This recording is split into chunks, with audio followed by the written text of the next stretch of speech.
All right, so in this video lesson right here, we are going to study about the Langrange multipliers method right here. And this is a method to find the extreme values of a function. And so a little bit unlike studying about extreme values for multivariable function, which is for the calculus 3 or the calculus 4 level, mostly we focus on function of two variables. But then when it comes to this Langrange multipliers method right here, yes, we will start out learning on most of the examples on the functions of two variables. However, we can extend this idea, this method, into functions of three variables or even higher dimensional, higher the multivariable function. Okay, so let's get started right here. And so for you to understand the rest of the lesson right here, I am going to bring up four important problems, and I'm going to label them problem example 1, problem example 2, example 3, and example 4, and so on, so that in each problem we are going to study the method, and then we're going to see, like, as we progress through the four problems, we are going to see how the Langrange multiplier is being further extended into other kinds of problems. But let's bring up the first problem right here, where you're going to learn the in-depth, the core understanding of what the Langrange multipliers method is all about. All right.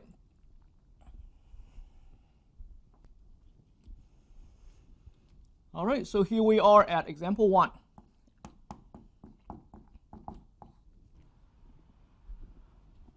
All right, so here we are, and I hope you have had enough chance to write down a copy of this particular problem here on the board.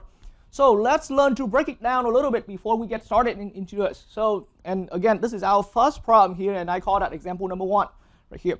I number these examples just for later on to easily purposely come back and reference to these problems right here. At some point they are going to, the four problems we're going through, they have something in common. But anyway, so for this particular problem right here, yes, the major goal here is to find all extreme values. So now at this point, and this lesson here is supposedly to be learned after you have at least learned about how you find maximum and minimum values on a multivariable function, right there, especially the function of two variables.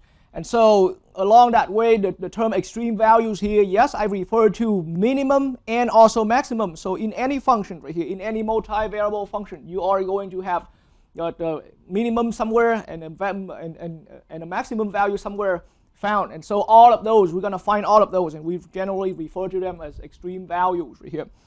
The function we have here is a two variable function. So f of x comma y equals x squared plus 2y squared. So a little bit unlike the problem that we're so used to when we were learning about finding just the standard maximum minimum value problem. So this function here, we are not finding the extreme values throughout the entire natural domain of this function. Like I said, I mean, like anyone already experienced up to this point, a function like this, a two variable function like this, has a domain, pretty much a domain is all points in the R2 plane right here. All points, all pairs of x and y in the real numbers. But now we just want to find the extreme values of this function on this given curve. So in your experience at this point, x squared plus y squared equals 1 as a quick picture. It's a circle, radius 1, center at 0 and 0. So a circle, a trace of drawing right here contains infinitely many points. So any point on this circle is a pair x comma y, satisfying this equation. And so in other words, now this equation here, sort of like, you can think of that as a restricted domain that we're finding extreme values for this function. So we're not going to find the extreme values on all of the points in the x and y plane right here, but instead we're only going to restrict our function on those points, within those points on this circle. And then on that circle, we're going to find out where the function hits the max and where the function hits a minimum on this particular path right here on the x and y floor. So to better assist your understanding, I am going to bring up the graph right here. All right, so this is an empty graphing space. The red axis here is the x-axis, the green axis here is the y-axis, and the blue one is the z-axis. So our function is going to look as following. All right, so with this curve right here, what we're looking at now is is that function f of x comma y equals x squared plus 2y squared. And so let me turn that into a floor view right here. So now if we're looking straight down into the x and y plane right here, then the curve is this nice circle over here, radius 1, okay, radius 1, and center at 0, 0. All right, and so now for you to really have a clear understanding of the situation, now I'm going to turn the view of the graph.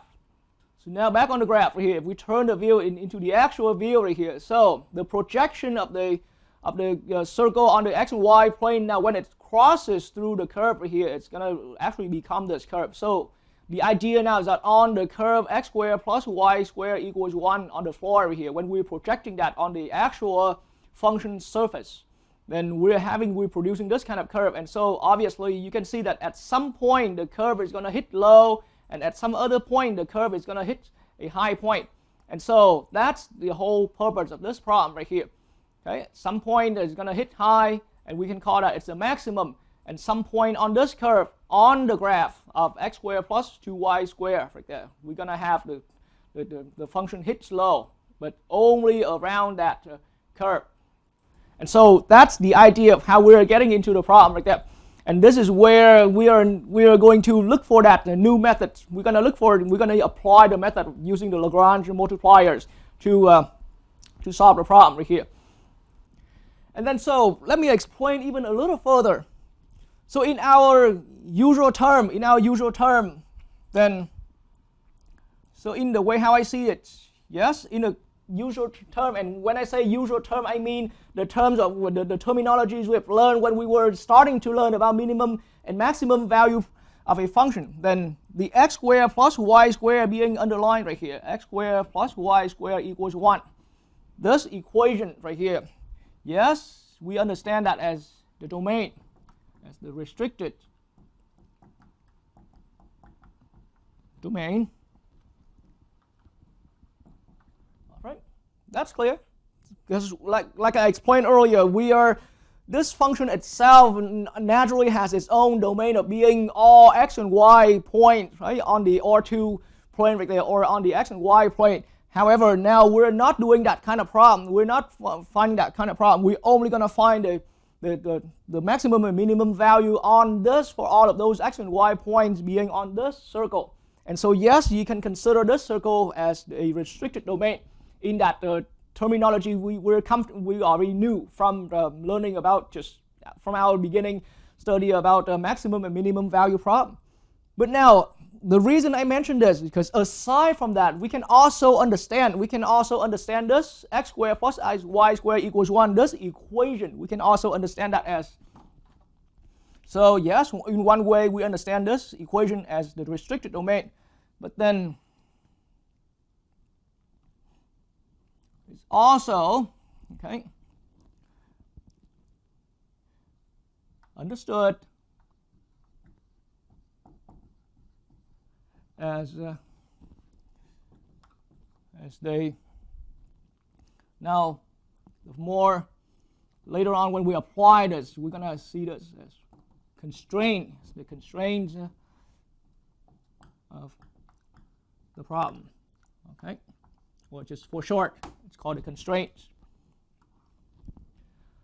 So if you're now looking back at any of the problems, so even if now I introduce this term now when you're studying specifically about Langrange multipliers here, the term constraint here could have also been introduced back in those days, in those lectures where you specifically learned about just the basic idea of how to find maximum and minimum value problem. So a constraint truly is just a restricted domain, okay? Because it's the way how we constrain x and y value. It's the way how we restrict x and y value.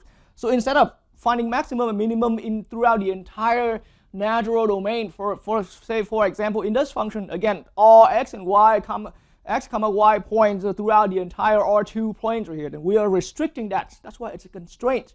We're constraining that within this equation only. So this equation, yes, on one hand we understand that as the restricted domain, but now in a more popular term out there, okay, we call this, it's a constraint. The reason now is that because a function like this, when we're finding extreme values for any function, the entire problem here becomes an optimization problem. So the whole problem, the entire problem that I introduced here is an optimization problem.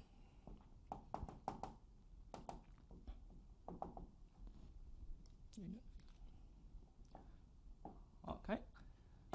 And so just a little bit of the language here, but optimization problem means it's the kind of problem where we're finding the best value. And best value, yes, it means the extremely highest or extremely lowest. And that's why a maximum minimum value problem right here, in a strict mathematical term, but now in a more applied language right here, we call a problem like this that I'm introducing on the board currently, is an optimization problem. Okay, and so with the optimization problem being brought up here, we have our function here is being regarded as the objective. Okay, the objective function. All right, and then in our goal to find the optimized solution, in our goal to find the extreme values on this objective function, this restricted domain is referred as the constraints of the problem. Like that.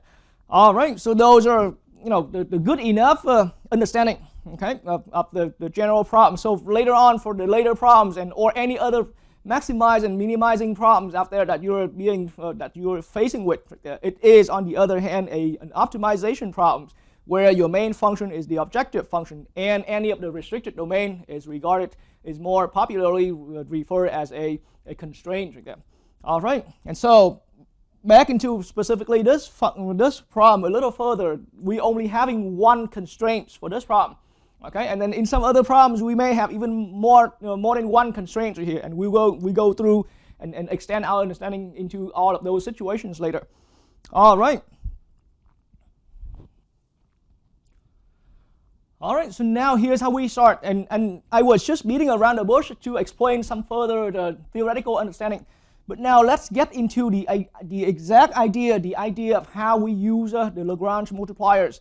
So some textbooks refer to this as a theorem, but here and many other textbooks mostly refer to this as a procedure. Okay, and I agree. I agree with those textbook authors who explain this as more like a procedure, and then seeing this as a theorem, you can look into that in some of the textbooks out there being printed out there, being published out there. Okay, and so at this level of your learning, you should be flexible to many different ways of interpretation of the same method like that. Some authors see this as a theorem, some others just writing that as, hey, here you go, it's a procedure of how we go through the problem. So this is the Langrange multiplier method is all about. First of all, yes, right here from the constraint, the x squared plus y squared equals 1. Right from this constraint right here, I'm going to realize. So my arrow here is just indicating a realization. Okay? As a realization right here, I can see that, hey, wait a minute, the anatomy of this equation right here, right? As the truth about this equation, it has a constant on one side and an expression of x and y variables on the opposite side.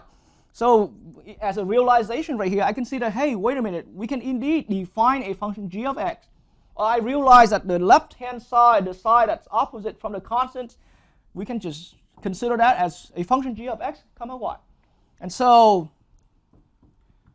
x squared plus y squared is now understood or now defined as some function g of x comma y. That's x squared plus y squared. This is our objective function. This is the function that we realize right from this constraint. That's the clear point, and it's different. They are the two different functions, and I gave them different names right here. So the function that came out that we realized from the constraint is, I call that g, and this function, the objective function, is the function f, as usual. Okay, and so now in the way how I realize that if we define the left-hand side of this as a function g of x, then this constraint right here becomes really the way how I see that as a further realization. This equation truly is some g of x, right? I mean g of x comma y equals 1. So this equation here, in our understanding up to this point, when we're studying about about multivariable function, then this is a level curve. It's a level curve for this particular function g when your curve level, when your function level is at 1, when z equals 1. All right, so it's a level curve, right? And it happens to be as a circle. All right, so that's the first thing to understand. Anytime you're about to use the Lagrange method right here, you gotta realize that the equation indicating your constraints as an equation, your constraint as an equation can be always expressed as a level curve where you got some function g of x, y. Here specifically, we're working with a function 2 variables. So yes, it makes sense that you and sometimes when your equation is written all over, then you can purposely bring all the variable terms on one side and leaving a constant on the opposite side, and then re-express your variable side, your expression side as a function g of x comma y. And then we're gonna see this constraints equation as a level curve equation.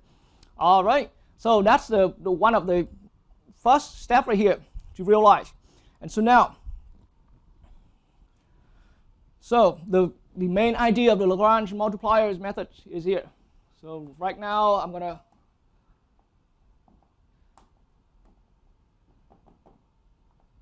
introduce right here into the Lagrange multiplier method. Here's how I'm seeing it. I am going to set up a system of equations. Now, for anyone learning in this lesson, you should be well familiar. You should be well familiar with our function being a 2 variable functions, f comma y, f of x comma y. We can take the gradient of that as a vector. So we want the gradient vector on f, to equals some scalar lambda, So this is a lambda. Okay, it's a lambda, and how this is how I write it. But don't get hung up on how you write it. If you're not convinced with how I write it, hop onto Google and you can find out how people over the web shows you how to draw lambda. Okay, but it's a Greek letter, and so I use that. But mainly lambda here is just some constant coefficient, or actually some scalar, some numerical scalar. Okay, I want the gradient vector on my function f to be some lambda scalar multiplied with the gradient vector on from my function g of x comma y. And so what's important here is that's why it was important to see the constraint as a function of 2 variables. And then from that function, and having a function of 2 variable g of x comma y, we should be able to calculate, to evaluate, or to obtain the gradient vector for this function g of x comma y. And so the first equation here I have is delta f of, gradient of f comma x, gradient of f of x comma y better equal, we want that to equal to some lambda scalar of the gradient vector for g of x comma y. Okay, and so this is the core idea of the Lagrange multiplier method. And then I said earlier we're producing a system of equation to solve.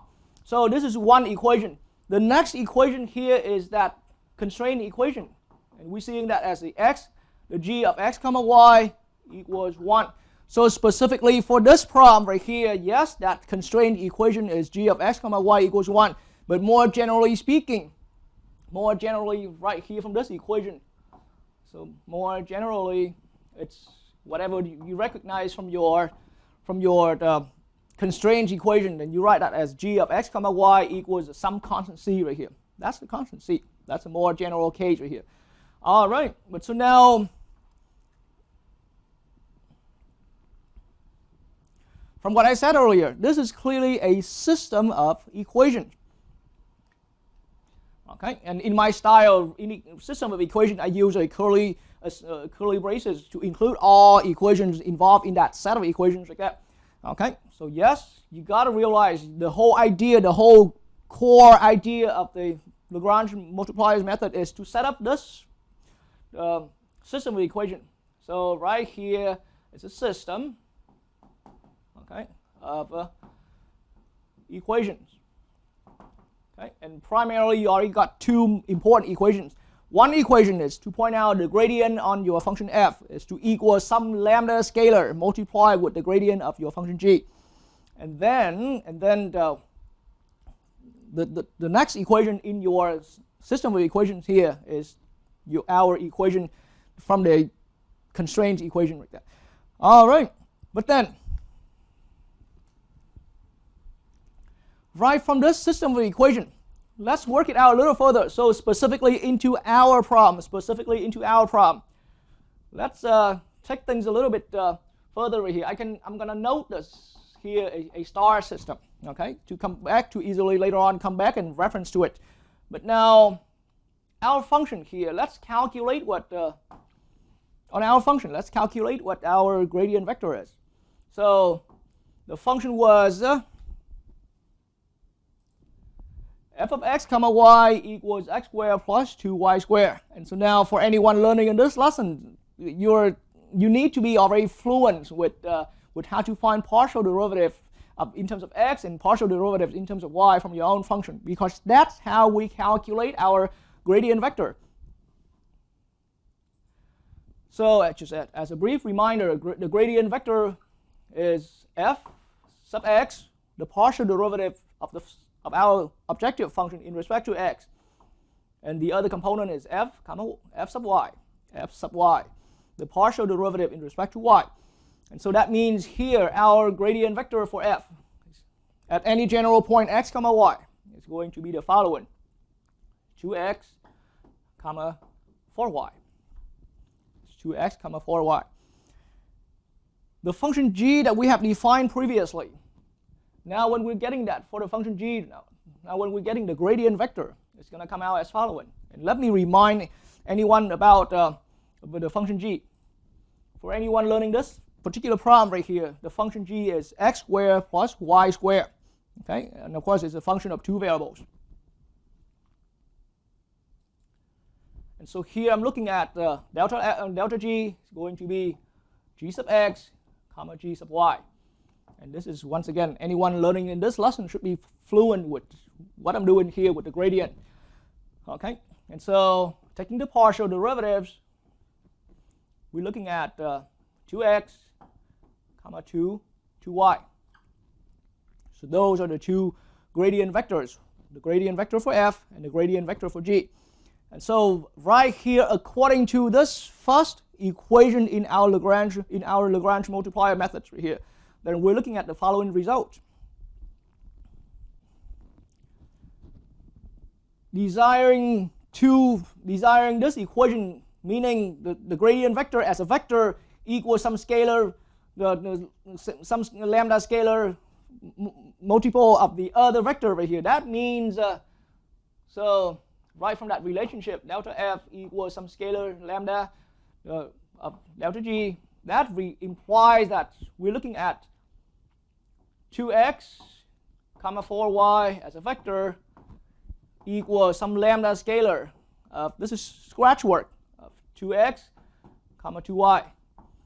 This is the gradient vector for g, the gradient vector for f. This is a lambda scalar. Okay, so that means thinking of this in terms of an actual, or anytime you want two vectors to equal, then that means the x component, so the first 2x where you got to equals lambda times 2x. This is the corresponding component of the other vector. So if you, as long as we want these two vectors to equal, their components have to equal component wise. Okay, so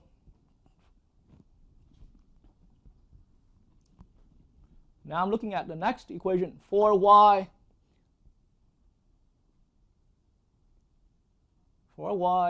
has to equals lambda times 2y. So just having this equality, delta gradient of f equals some scalar lambda, some lambda scalar, the multiple of gradient of g, we produce these two sub-equations.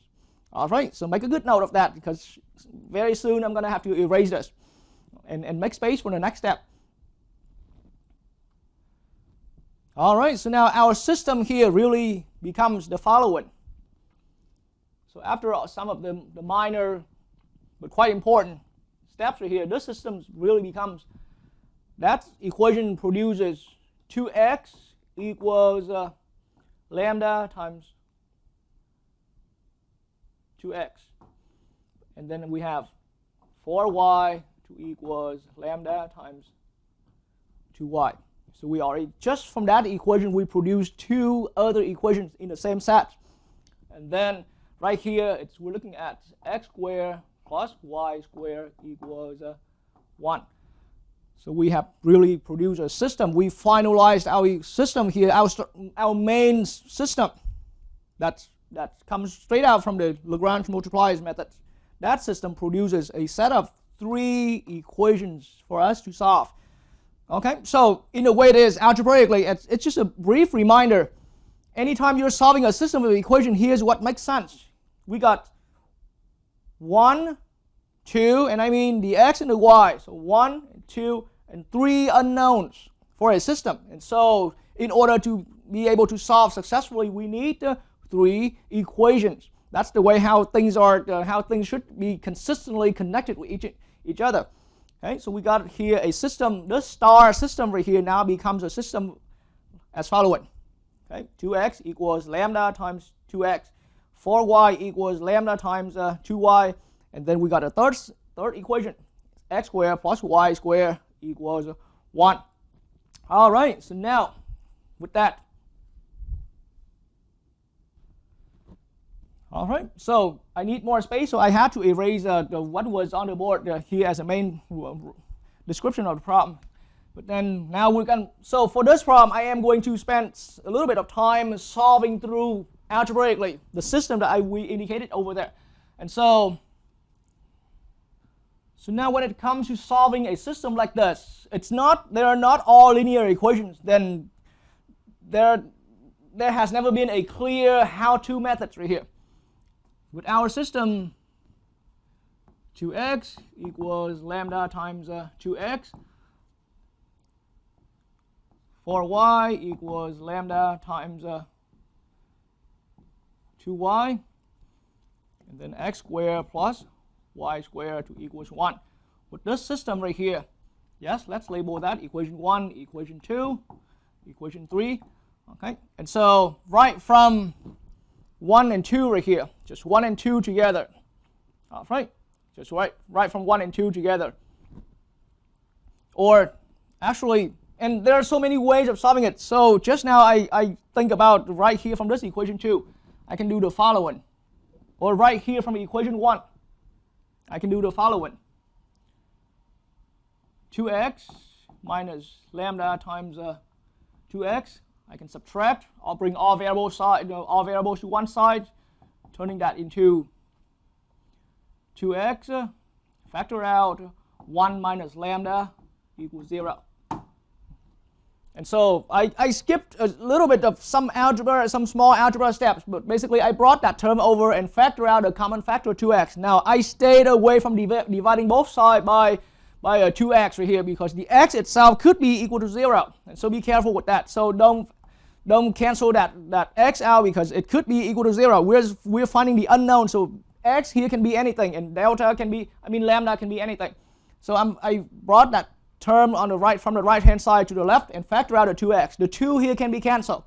And so right from this equation we can have to satisfy this equation, left hand side equals 0 right here. We can have either x equals 0, okay, or 1 minus lambda to equal 0, or lambda equals 1.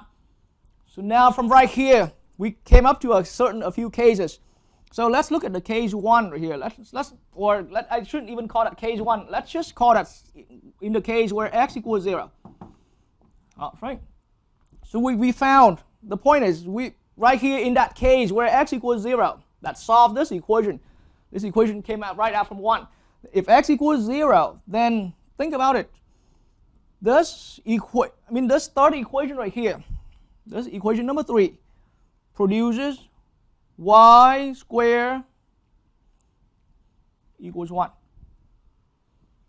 This is when x equals 0 that we chose as a case right here. This is right from that equation number 1, because one of the two requirements to meet equal 1, to reach equality equals 0, is that we can let x equal 0.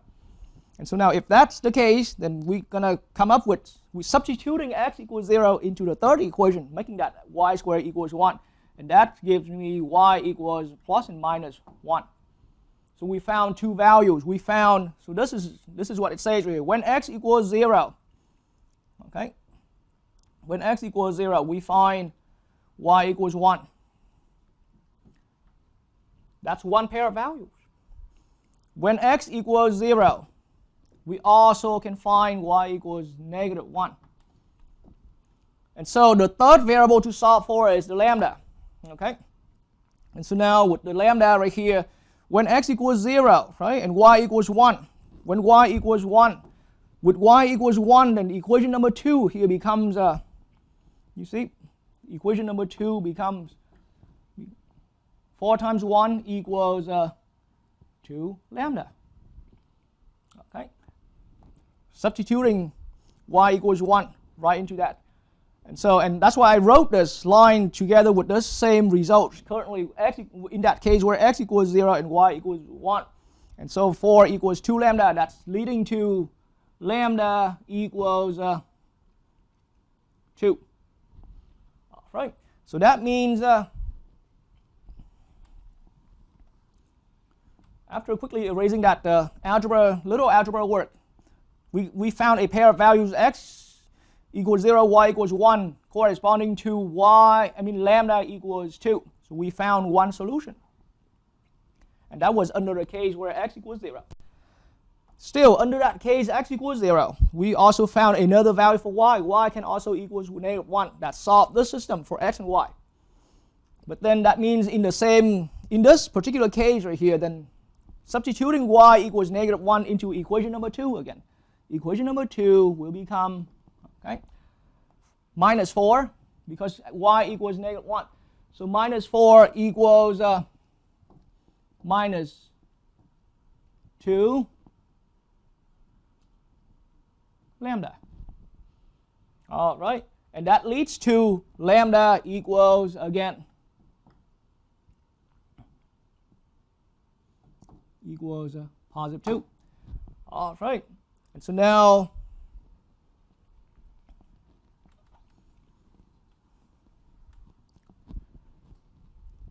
I found another pair of values for x, comma y, corresponding to lambda equals 2 as well. All right, so ladies and gentlemen, we've taken care of one case right here. Okay, and so, and I'm going to come back to this board and introduce the other case, but at least let me now mention what the lambda is. So I've been calling the methods here the Langrange multiplier methods. A multiplier means it's a value, it's a scalar value that we multiply. This lambda right here, this scalar lambda right here. You see that the role of its lambda, the lambda here is being a scalar in this vector equation.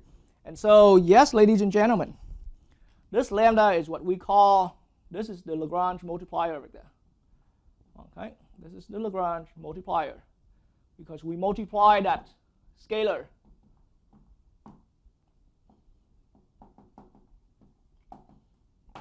Okay, this lambda is the Langrange multiplier because we multiply that scalar to the vector, the gradient vector for g, and then we're setting it up as an equation. All right.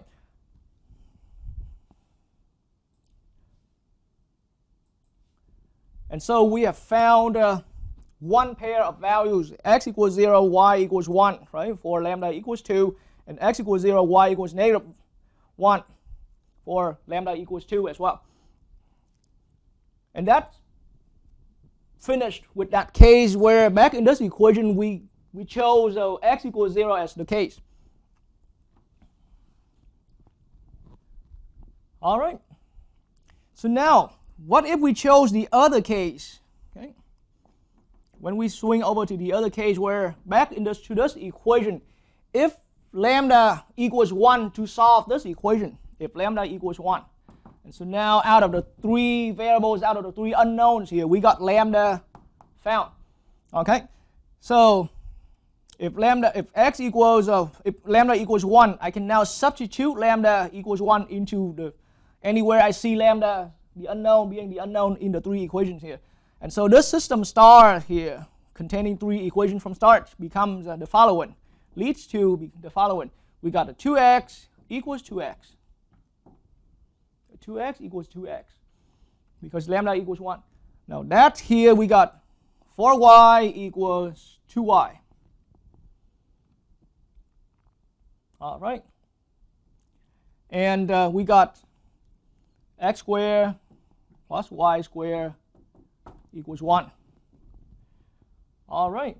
And so with this first equation, it's always true for any x and y, for any x value. So let's hold it there for now.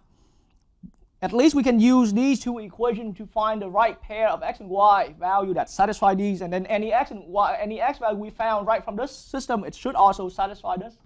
Number 1 right there, that's now implied to become 2x equals 2x, right on that case where lambda equals 1. All right, so in that case, just right here from 2 and 3, right? From 2 and 3 right here. Right here from 2 and 3. See, right here from 2, I'm looking at 2, okay, implies, okay, I'm going to bring that that 2y to the other side, making it all just 2y equals 0. All right, and we can now solve for y to equal 0. So we found that value y equals 0. Y equals 0, after we solve, can be now substituted into this third equation. And that makes it, equation 3 becomes x squared equals 1. And that is simply because y is equal to 0. And substitute that into this equation, we got x squared plus 0 squared equals 1. And so now x squared equals 1 leads to the 2 solutions, x equals plus and minus 1. All right, so we got, and so x equals plus or minus 1 right here all satisfy this top equation. All right, and so now we have another pair of solutions. We got another pair of solutions. And I'm short of space, so I need to erase this.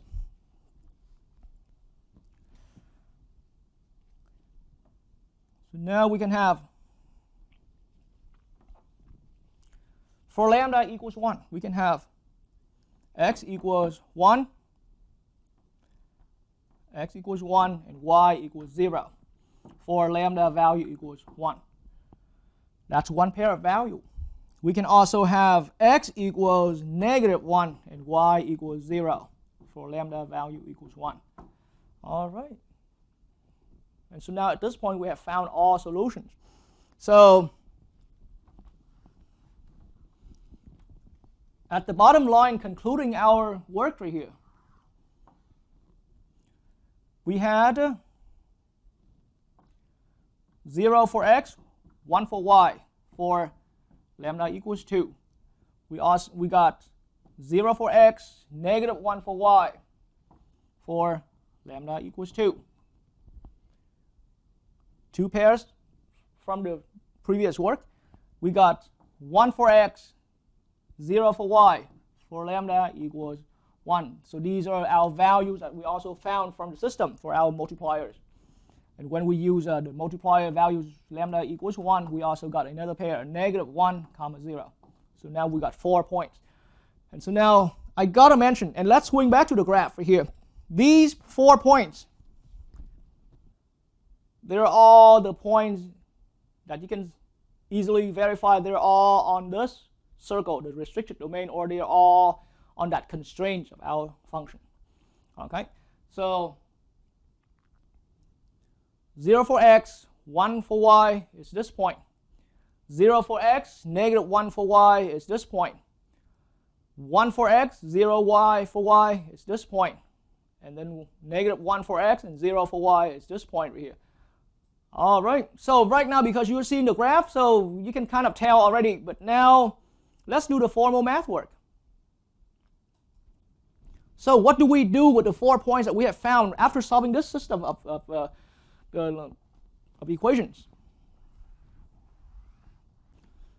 And so as I keep mentioning, those 4 points, they're all just being located right on that constraint right here. But so now, after we found the 4 points, all we do is just simply evaluate. So the next step here is to evaluate. Right? To evaluate the objective function at the 4 separate points. So here I'm looking at f of 0, 1, one of the points. We come out with values, so 0 for x plus 2 times 1 square. Okay, we come up with 2. Okay, f of 0, negative 1 equals, and substituted that into the function. We got 0 all square plus 2 times negative 1 all square. That gives me another positive 2. Okay, so these are output value, function value. These are the inputs.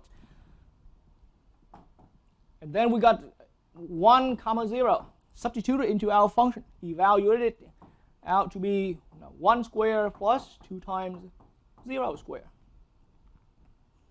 And that equals 1. And then we got f of negative 1, 0. That equals negative 1 all square plus 2 times 0 all square. And that equals positive 1. All right, so now in order to determine the maximum and the minimum, and of course only on that constraint being a circle, then yes, with these 4 points being on a circle, now I see that these two points give me the max. So we got, see, these are the maximum, or these are the maxima. I mean, they all came to that value 2, but they happen at 2 different points on that constraint. And then these 2 cases here, these 2 other points, give me the minima. Okay, and so, and I'm talking about the minimum value equals 1, and the maximum value equals 2. The function on that circle, the function hits to the highest value being 2, and the function reaches to the lowest value being 1 on that circle. Okay.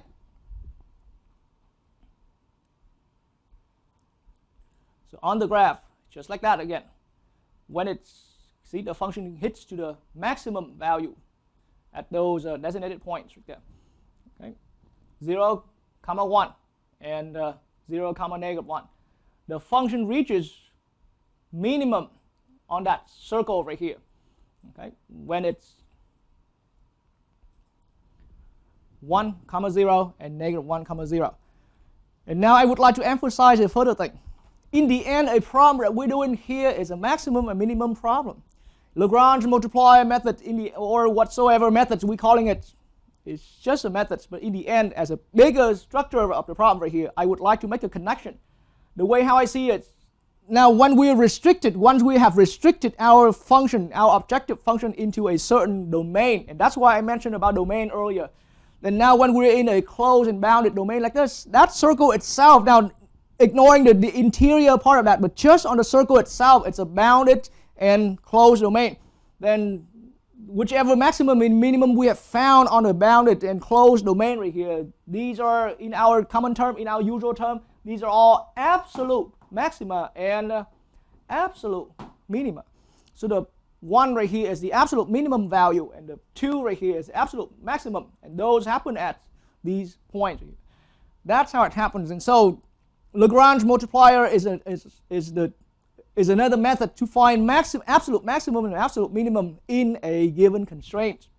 All right, but that's how we study about the Langrange multiplier, and I went really in depth with all the algebra steps like that, and so that's everything, all the steps about how we find the Langrange multiplier method. For the later problems that I'm going to bring up, then I'm going to go ahead and skip some of the algebra steps like that, and then provide that the clarification for the algebra step hopefully at the end of the video right there. Just to clarify, but I won't waste your time watching me. I won't waste your time making you watch me how I go through the algebra, because at anyone learning at this point, you should also be independently to find your solution of a system, okay, of a system of equations algebraically on your own method. The instructor's method up here is not the only method of solving it. All right.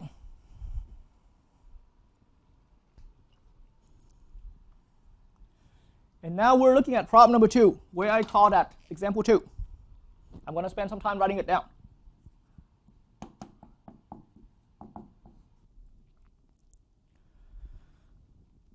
All right, so for this problem right here, I would like to make a statement before we get started into it. So yes, the goal here is to find, and it's similar to the earlier problems I brought up. We want to find all extreme values. What I see here, it's a domain again. This domain is not just one circle. It's the circle being the boundary and everything inside of that. So this is a restricted domain. We want to find all extreme values of this function, right, on a restricted domain. Okay, and then it's not just, the function is different, and the domain is a little bit different with the earlier problem that we've had. In the earlier problem, the constraint was just one nice circle, but here it's still a constraint. It's a restricted domain, but now we see in this as a constraint, and the constraint here happens to be a nice round circle or a nice looped region, a region that's looped around. Okay, and it's a closed and bounded domain right here for being that constraint. So yes, this is our constraint.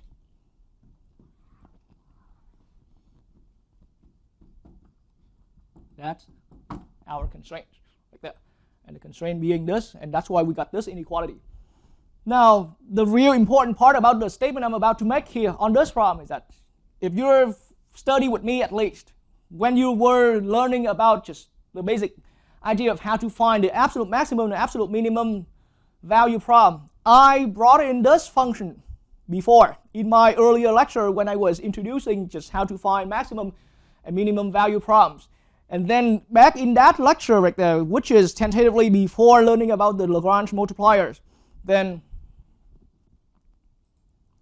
I was doing the following function. I was doing the following problem. The function is the same, 8x minus 8y over 8x squared plus 8y squared plus 1. But I was asking to find all extreme values, and tentatively, yes, it's the same here. We find all extreme, we find all absolute extreme values, meaning absolute maximum, absolute minimum. But then the domain we did back then in the other lecture, in the basic minimum, the maximum problem was just the domain was all the x and y points being x is anywhere from -1 to 1, and then y is being anywhere from -1 to 1. Meaning the kind of domain that we handled back then was a nice square domains, or the kind of domains with edges. So this is what we did back then. With edges, the domain we got was edges and corner points. Okay.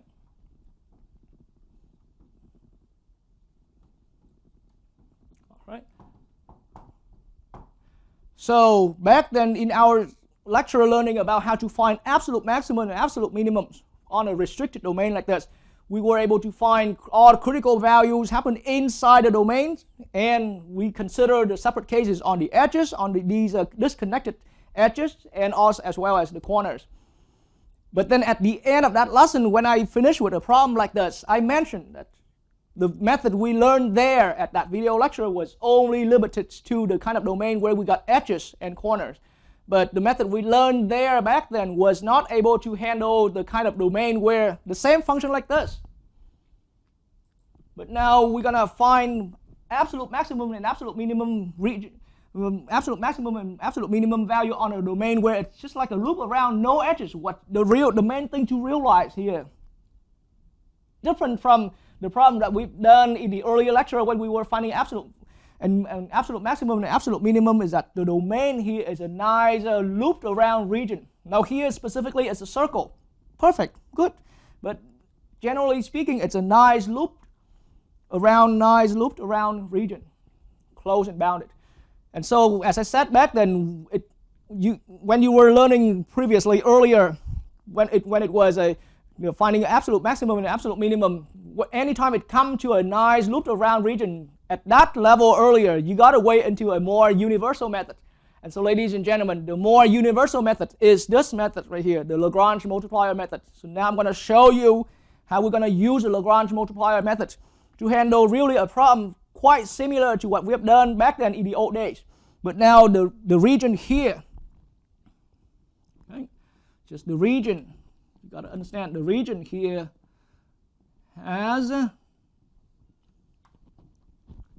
no edges. See, just one circle that's going around. Got no edge, okay? Neither corner points. There's no corner points. Okay? And this is where we got to use, we cannot consider, I mean, you can brutally substitute the boundary x squared plus y squared equals 1 into this function and try to go with something, but it's not going to work that nice. Or maybe if somebody with brilliant mind can handle that, I can't, okay? And so let's use the Langrange multipliers methods to handle this, and it's going to be a lot more effective. All right, so keep in mind, that's the idea here, and this is the more universal methods when you're finding absolute value. So another language of this problem, we want to find absolute maximum and absolute minimum value on an objective function with a domain being a looped around region like this. That's the intention, okay? And yes, in the new language, we call that domain as a constraint and all that. So there's boundary and there's interior part of that. All right, so let's get to work. So in how I'm seeing it, the interior of the circle,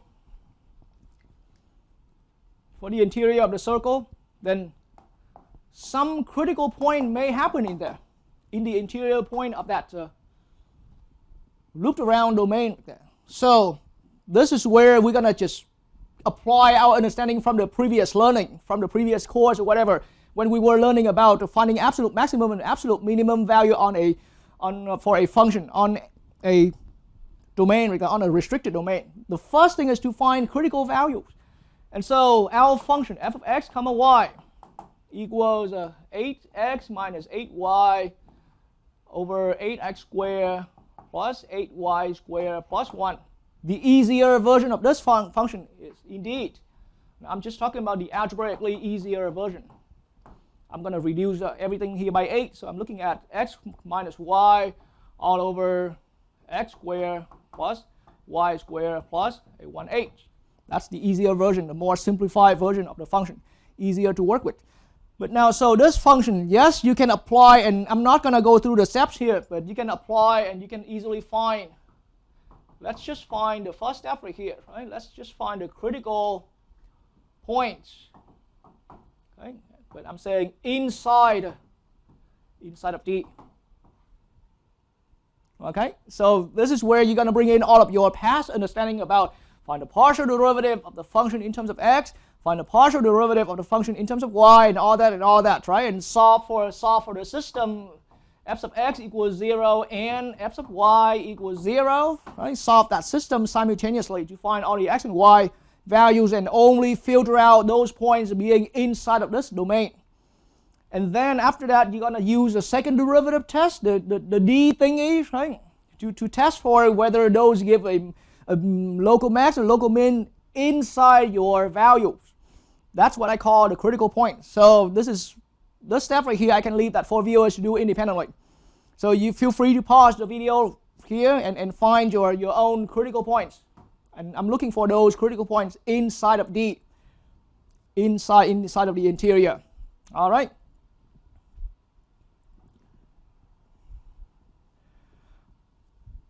All right, so at this point, after leaving you some time, and hopefully you really spent some time finding the critical points should come out inside of D. We're looking at one point being a quarter comma negative quarter. So 1/4 comma negative 1/4. That's 1 point. And another one. Negative 1/4 comma 1/4. All right. So let's not rush. I'm going to swing over to the board and show the graph. All right, so this is the graph for our function.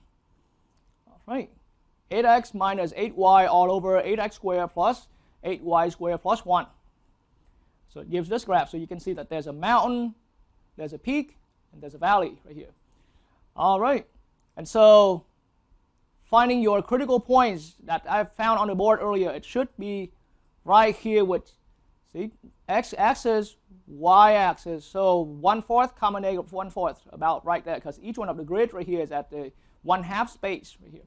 Okay, so that peak right here happens about right at 1/4 comma negative 1/4, and this one right here is negative 1/4 comma 1/4. We got the 2 points that peak up and peak down right there. All right, and so now I'm going to turn now, because I don't want to show the look of the complete thing yet, but the restricted domain is this circle and inside of that, the circle, the boundary, and inside of that, and that is the reason why. That is the reason why these 2 points are all successfully found inside of that, of the domain D right here. All right. And so now that you have found the critical points inside of the domain D, this understanding comes from our past course right here, or even just past lectures. Okay. So now we're going to move on to the next step, is to consider the critical points on the boundary. On the boundary. And this is where the Lagrange multipliers, the methods comes in right here. Okay, so we need to now look for the same on the same function, but now the stage number 2 of the problem. Okay, on the boundary of the domain, which is on this equation, x squared plus y squared equals 1. So the whole, now don't get me wrong, the whole constraint, the entire constraint is one region, it's one restricted region, but now we're particularly looking at the boundary, right? The boundary, this is the boundary, and so we can treat that as a sub-constraint right there. So now we purposely constrained, we're going to limit the function on that boundary only, okay? The boundary of D. All right, so this is where we're using the Lagrange multiplier method. I'm going to see this. Here, I'm going to define g of x comma y to equals x squared plus y squared. X squared plus y squared. All right, and so that constraint right there becomes, is really just g of x comma y equals 1. That's how I'm seeing it. So now using the Lagrange multipliers methods right here, this is where it kicks in.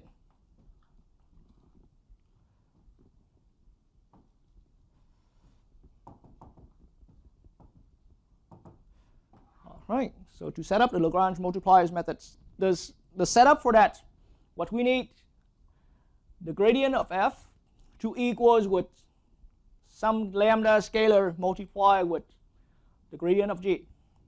That's why we define g here, and we already had our f defined, and it's easier to work with the simplified version of f, x minus y all over x squared plus y squared plus 1/8.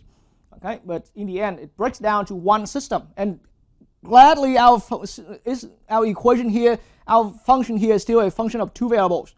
And so this system eventually will bring us into the 2 sub-equations right here.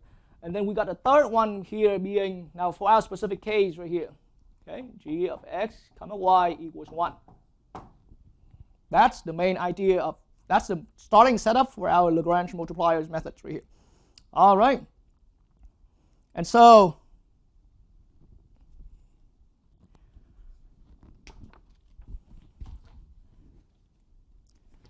so now just a reminder, and you have, that's why it's easier that I brought up, that I bring up some problem we have done from our past lectures. And so if you have seen my past lecture, and I can quickly review right here, but from our objective function, f sub x will be the following partial derivative. Minus x squared plus y squared plus 2xy plus a 1/8 all over x squared plus y squared plus a 1/8 all squared. That's f sub x for our partial derivative for our objective function. Our f sub y is going to be the following. Fraction, so minus x squared plus y squared minus 2xy minus 1/8 on top. And then divided by x squared plus y squared plus 1/8 all squared.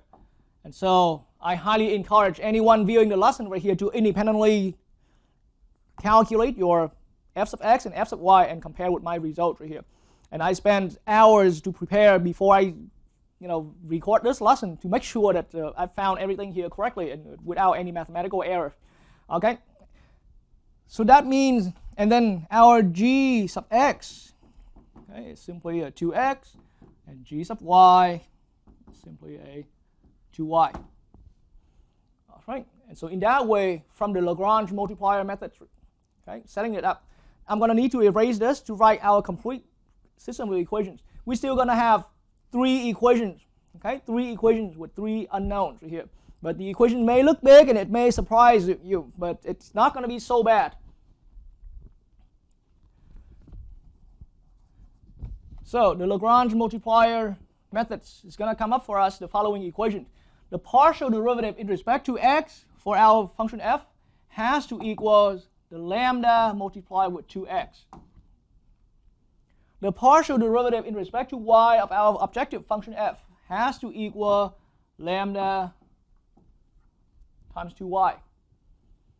And the third equation to put in is just that constraint equation.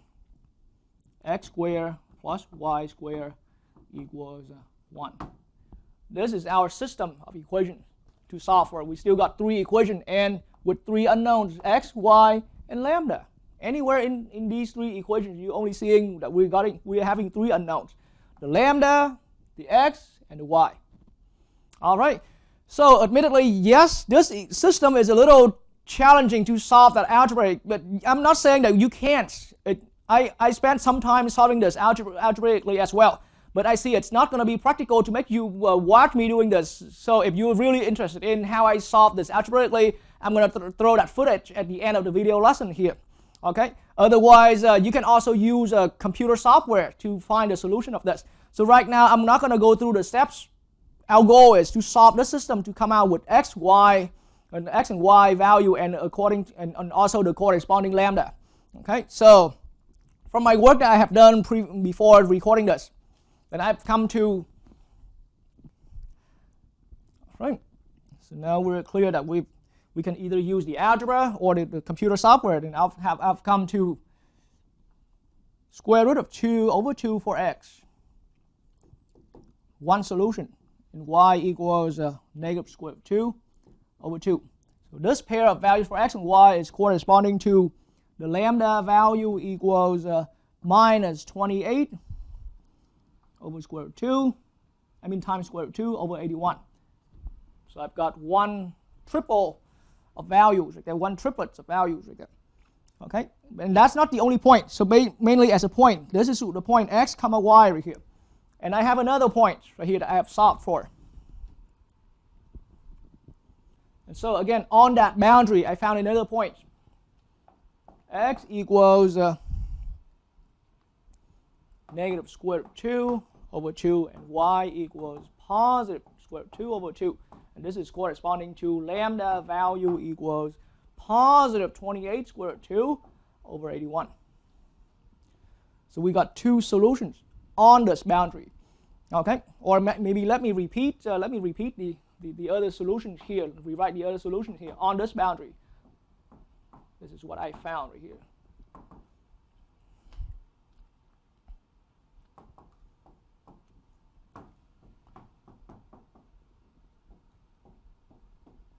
Okay. We found 2 distinct solutions on that boundary.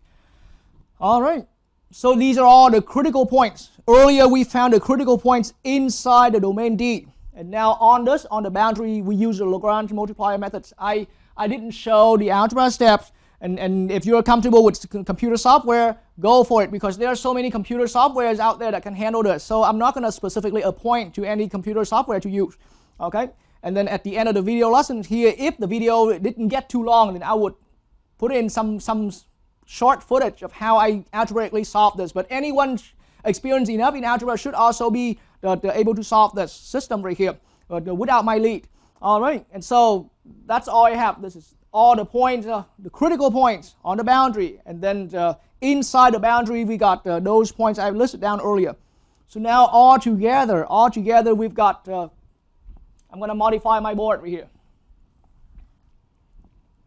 All right, so all together I have, and ignoring the multiplier's value, the lambda value, we're looking at square root 2 over 2 common negative square root 2 over 2. That's 1 point. I have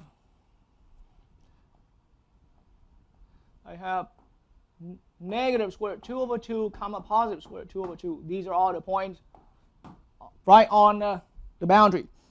And don't forget, we got those points we found, critical points, inside the domain. So positive 1/4, comma negative 1/4.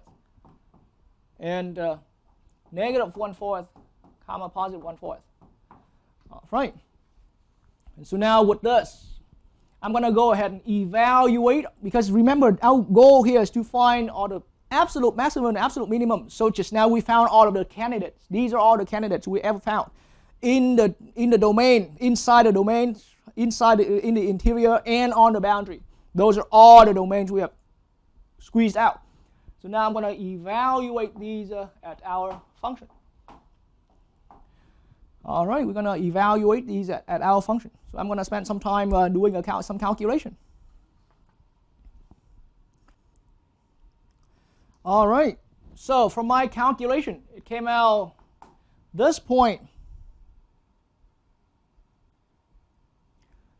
giving me about 1.26. Okay, and of course, with my computer software I was using here, then it only went decimals. Okay, and this other point here, it gave me negative 1.26. So these are function output values here. And then that point right there is a positive 2, and this point right here is a negative 2. All right, so this is some positive, some higher positive. This is some negative, and some lower negative. All right, so the answer now is clear. And now we have a clear decision of who's the absolute maximum and who's the absolute minimum. So this one right here is the absolute maximum value. And we got that absolute maximum value at the critical value 1/4, comma negative 1/4. So we got absolute value, absolute maximum inside the domain. And this value right here, it hits the lowest. See, function outputs, determinants, right? This is our absolute minimum. And it happens at this point, negative 1/4, comma 1/4. All right. So that's how we found absolute maximum and absolute minimum values on a domain, a restricted domain, a closed and bounded region that's looped around, that is a looped around, no edge, no corner points. We use the Langrange multiplier methods. So on the graph, now with the circle being put in, see, earlier I was showing this view, and now when we turn it aside, okay, you can obviously see that on the circle there's some low, there's some high, but now if we compare with all values, including those points inside the region, then these high and low on the circles are not the highest and not the lowest. See, there are guys who are higher and there are guys who is lower. So now, as in terms of a absolute maximum and absolute minimum in this region, in this closed region inside a circle, right, and on the boundary, then we found those are the absolute maximum and absolute minimum. And that's how we extended. That's how I said Lagrange multiplier methods now can be used as a universal methods to find the absolute maximum and absolute minimum on a nice on a closed and bounded domain, and being a looped around domain right there where there's no edges and corner. All right, and that's how we're handling it. All right, and so now allow me to introduce the third problem.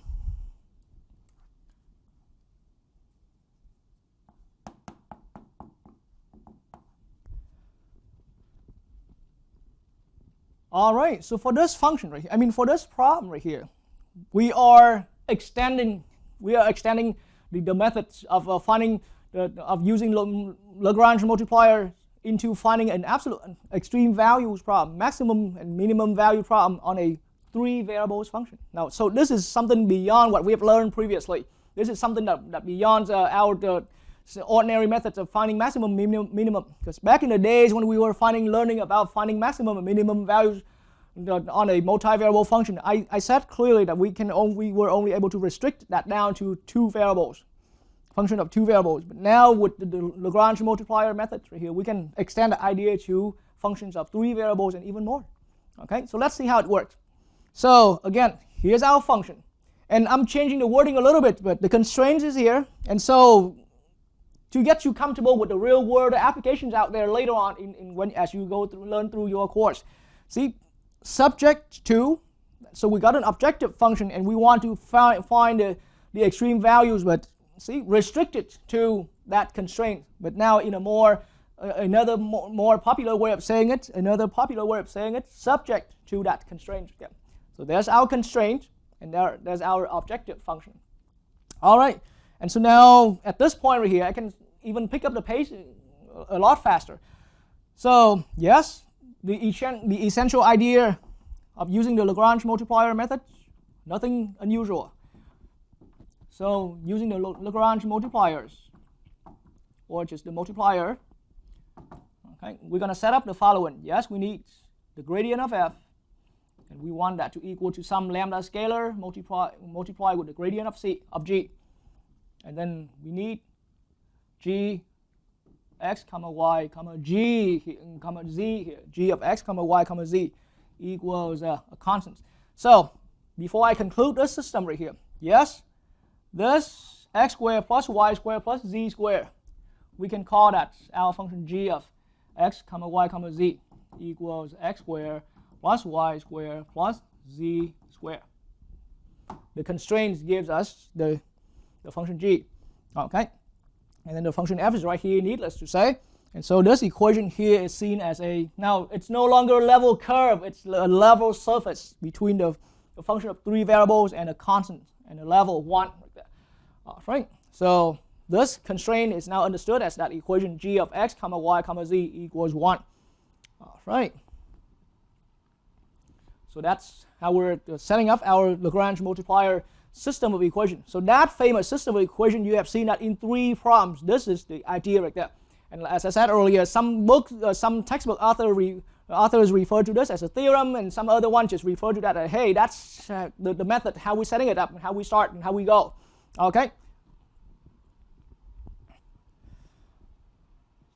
All right, so for the equation gradient of f equals some lambda times gradient of g, we come up with the following.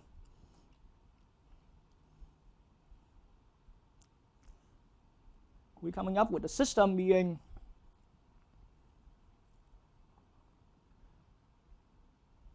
okay, 1 equals lambda times 2x, and 1 equals lambda times 2y. Okay, and it's a system of 3 equations. I mean, it's a system. This equation here produces 3 equations. So 1 equals lambda times 2y.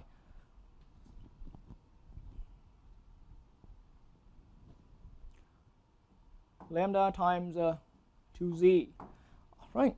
And the last one is the constraint equation, x squared plus y squared plus z squared equals 1.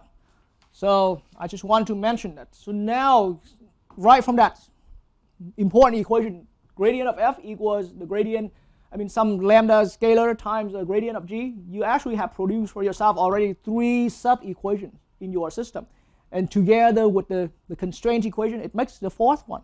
So your system now is a system of 4 equations, 4 unknown, lambda, x, y, and z. That's how it's done. And so now this system is I'm not sure, it's easy or it may not be easy for somebody. You also have your choice of using computer software to solve something like this. I'm not going to waste your time showing the algebra steps on this, because at the end of the video lessons, if it's not too lengthy, I'm going to also include the footage of how I go through the algebra step for us. But for now, I've spent hours before preparing this lesson. So let's get straight into giving the points. So this system, this star system, okay, after solving it, it leads to the following solutions. All right, I have come to square root of 3 over 3 for x, square root of 3 over 3 for y, and square root of 3 over 3 for z. And this is corresponding to lambda equals square root of 3 over 2. That's one solution. And I found another one. And those are all I found for solving this. And you can, again, you can spend your own time working through the algebra. And at some point, if as I promised earlier, if the video lecture is not too lengthy, I'm going to put in the footage of how I go through the algebra. And then I'm not going to be able to show how to use the software because there are so many softwares out there.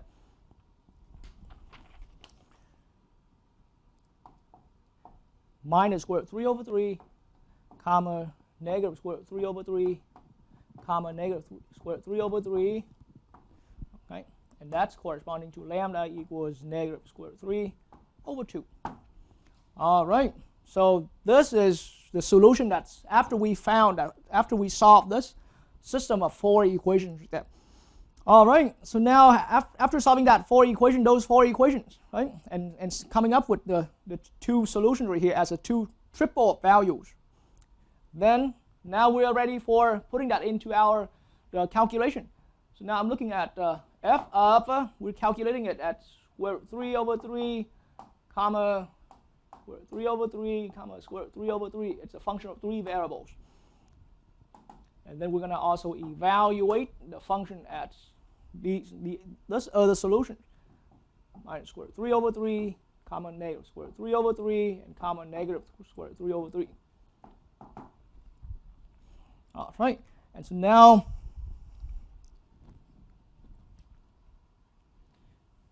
here for that, it's easy enough that I can just add the 3 values because that's what our function was. So square root 3 over 3 plus and all that. So 3 times of that came out square root 3, positive square root 3. This one right here, after adding all the 3 values up, it came out negative square root 3.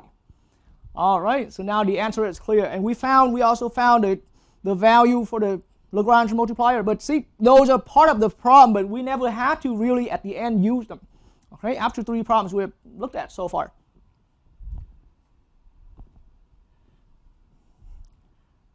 And so now it's enough to make a final conclusion right here.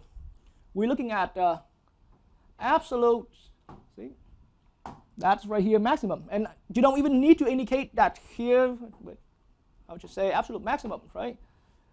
Equals what, 3, and it happens at this value, square root 3 over 3, square root 3 over 3, and square root 3 over 3. Or for short, it's just maximum. And then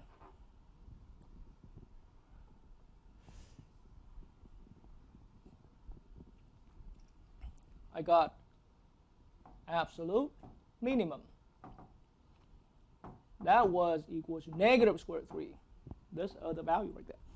Okay, and that's happened at negative square root 3 over 3, negative square root 3 over 3, and negative square root 3 over 3. So these are the critical points on the region. Okay, and the region was a sphere here. So this time throughout the whole problem, I did not even swing over to my graph at all because we won't be able to see a graph. All I see is the domain here. The constraint here is a nice sphere, radius 1, center at 0, 0, 0, the origin. But to see the entire graphic there, it's impossible to graph. It's a function of 3 variables. All right, but now as far as finding the maximum and minimum value, we found them. Okay? It reaches, at least on that domain, on that constraint right there. Then it hits to a maximum being positive square root 3 at this point, okay, on the sphere. And then at this other point on the sphere, it hits to a low being negative square root 3. All right, so that's how we have done, and that's the idea now is that as far as how we extend the Langrange multipliers to a function of 3 variables or even more, it's still the essential system of setup right here, system of equation as the starting of the setup. And then depending on the number of variables here, this equation at start may produce 3 sub-equations, may produce 4 sub-equations, and so on and so on. So in our case here, it was a function of 3 variables. So you have seen that, how I've done that earlier.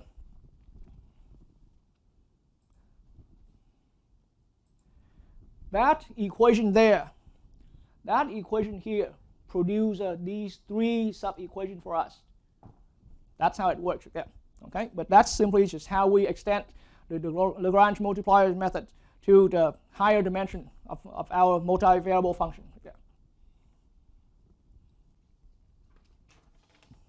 All right, and so now allow me to introduce the fourth problem.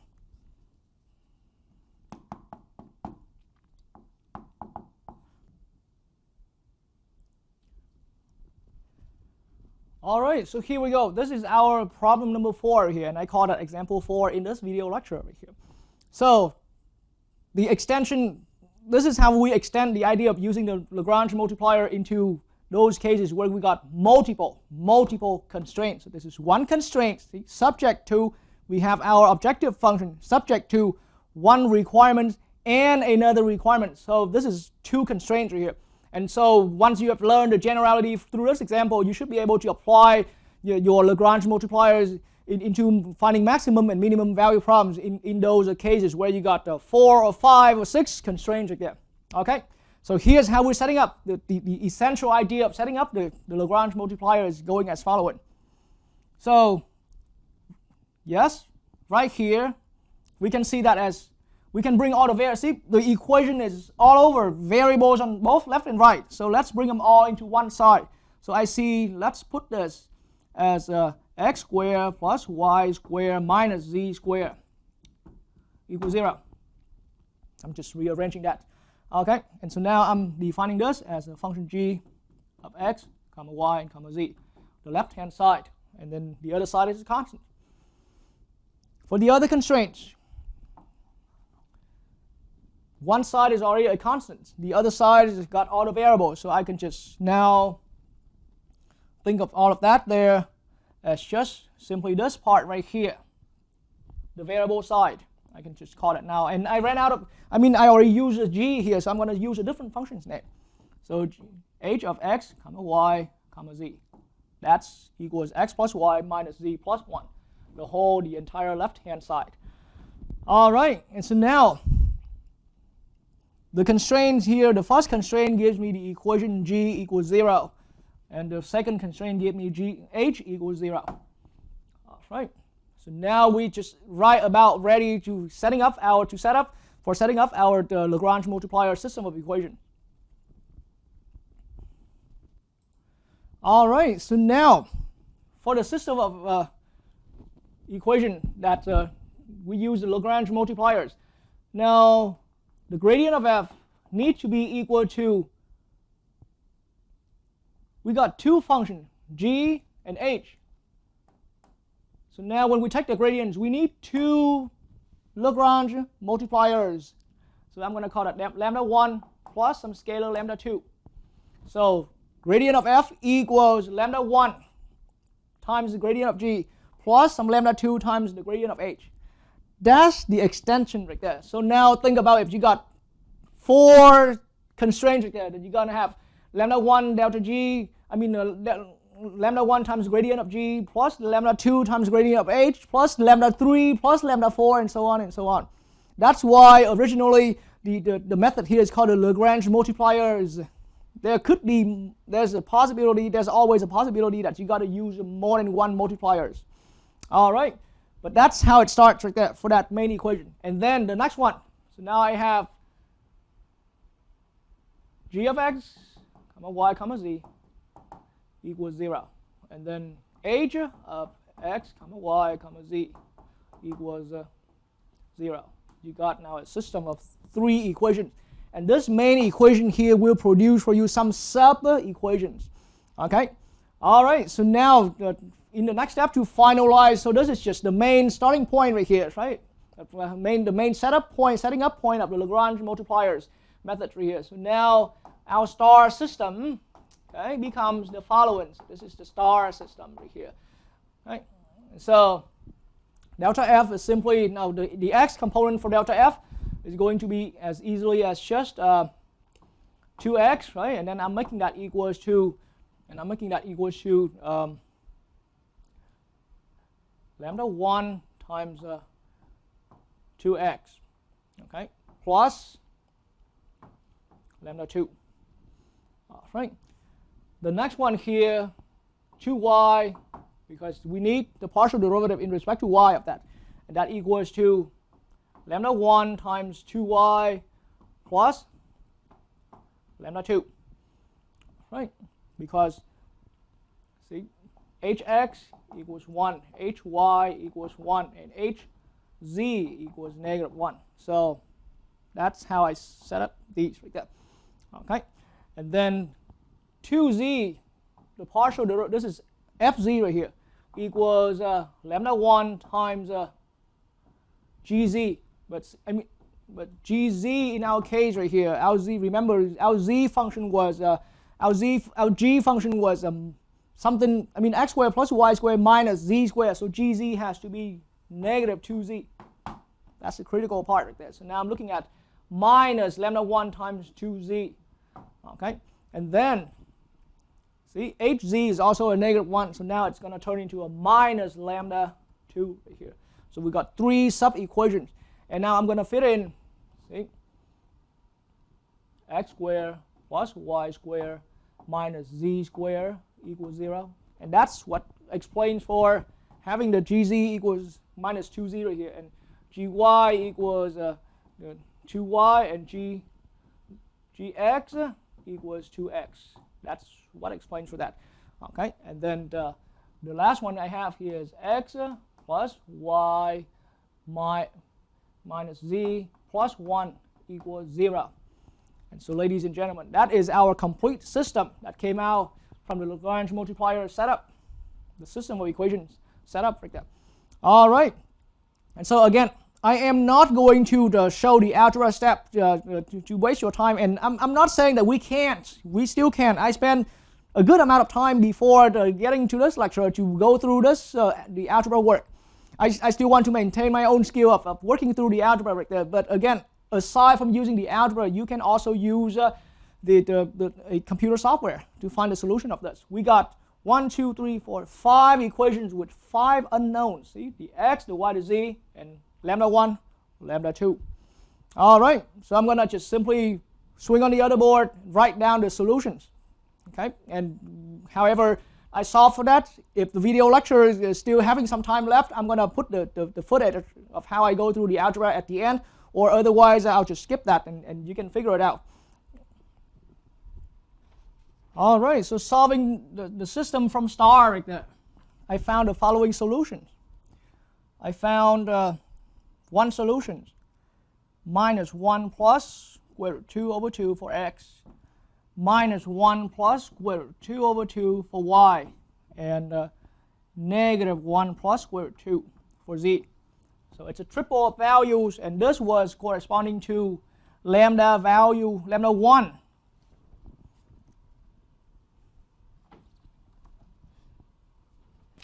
Corresponding to lambda 1 equals negative 3 plus 2 squared 2. And lambda 2 equals negative 12 plus 8 squared 2. That's how I found the first solution, but really this is our first critical point right there. All right, and another one I found, negative 1 minus square root 2 over 2, comma negative 1 minus square root 2 over 2, comma negative 1 minus square root 2. Okay, and this triplet right here is corresponding to lambda 1 equals negative 3 minus 2 square root 2. Okay, and lambda 2 at the same time simultaneously equals minus 12 minus 8 square root 2. All right, so I found 2 separate solutions being the critical points, right, to solve this optimization problem, to solve this maximum and minimum value problems. And so now the next step, we're going to just simply evaluate these points into our function, evaluate our functions at these 2 given points, and identify who the maximum is and who the minimum is. Right, so now I'm going to evaluate f of negative 1 plus square root 2 over 2, comma negative 1 plus square root 2 over 2, comma negative 1 plus square root 2. And I'm going to expect to come out with some value, and then I'm going to evaluate the function f at -1 minus square root 2 over 2, -1 minus square root 2 over 2, and -1 minus square root 2. And I'm going to need the computer to do the calculation.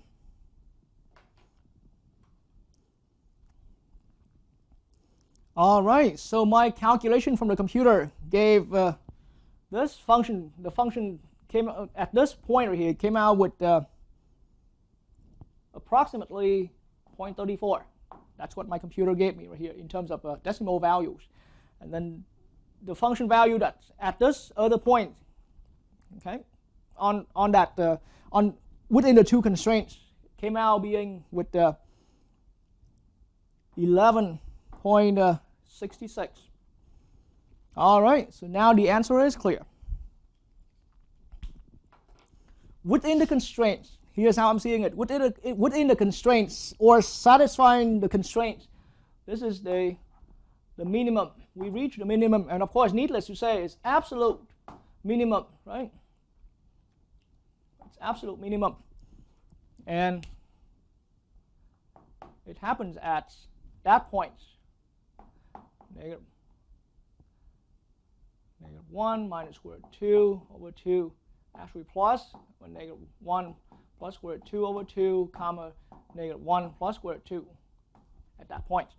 And we have an absolute maximum. This value right here, 11.66, that I circle, is the absolute maximum. And it happens at -1 minus square root 2 over 2, -1 minus square root 2 over 2, and -1 minus square root 2. And that's how we concluded our problem right there. And that's how we concluded the example 4, the problem number 4 right there.